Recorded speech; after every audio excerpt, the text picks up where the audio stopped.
നിങ്ങളുടെ സക്സസിൽ നിന്നും നിങ്ങളെ തടയുന്ന നിങ്ങളുടെ ശത്രു ആരാണെന്ന് നിങ്ങൾ ചിന്തിച്ചിട്ടുണ്ടോ? ശത്രു എന്ന് പറയുമ്പോൾ നിങ്ങൾക്ക് ആരെ ആദ്യം മനസ്സിൽ വന്നത്? പൊതുവെ പുറത്തുള്ള ഏതെങ്കിലും ആളുകളെ ആയിരിക്കും, അല്ലെ നമ്മുടെ ലൈഫിൽ നമുക്ക് നെഗറ്റീവായിട്ട് വന്നിട്ടുള്ള ആളുകളെ ആയിരിക്കും, അല്ലേ? എന്നാൽ നിങ്ങളൊന്ന് മാറി ചിന്തിച്ചു നോക്കൂ. നിങ്ങളുടെ ഫെയിലിയറിന് പുറത്തുള്ള ഒരാളാണോ കാരണം? പക്ഷെ ഞാൻ പറയുന്നത് പുറത്തുള്ള ഒരാളല്ല എന്നാണ്. കാരണം നമ്മൾ തന്നെയാണ് നമ്മുടെ ഏറ്റവും വലിയ ശത്രു എന്നുള്ളതാണ് എനിക്ക് പറയാനുള്ളത്.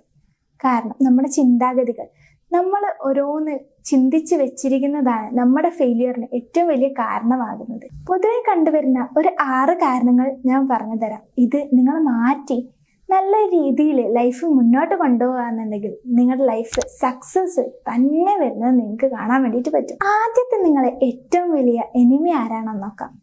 അത് എല്ലാം ഒരുപോലെ നിലനിൽക്കും, അല്ലെ കോൺസ്റ്റന്റ് ആയിട്ട് എപ്പോഴും എല്ലാ കാര്യങ്ങളും നിലനിൽക്കും എന്നുള്ള ഒരു എക്സ്പെക്ടേഷൻസ് ആണ്. എന്നാൽ രണ്ടാമത്തെ ശത്രു ആരാണെന്ന് നോക്കിയാലോ, നമ്മൾ ഫെയിലിയേഴ്സിൽ തന്നെ ശ്രദ്ധിക്കുക, അല്ലെ അതിൽ മാത്രം ശ്രദ്ധിക്കുക എന്നുള്ളതാണ് രണ്ടാമത്തെ ശത്രു. നമ്മുടെ മൂന്നാമത്തെ ശത്രു ആരാണെന്ന് നോക്കിയാലോ, അത് കംഫർട്ട് സോൺ ആണ്.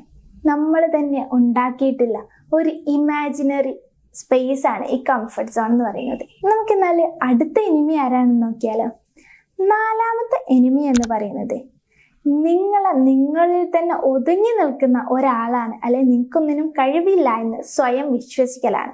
ഒരിക്കലും നിങ്ങളെ വിശ്വാസങ്ങളല്ല നിങ്ങളെ ഫെയിലിയറിലേക്ക് നയിക്കുന്നത്, നിങ്ങൾക്ക് വിശ്വാസമില്ലായ്മയാണ് നിങ്ങളെ ഫെയിലിയറിലേക്ക് നയിക്കുന്നത്.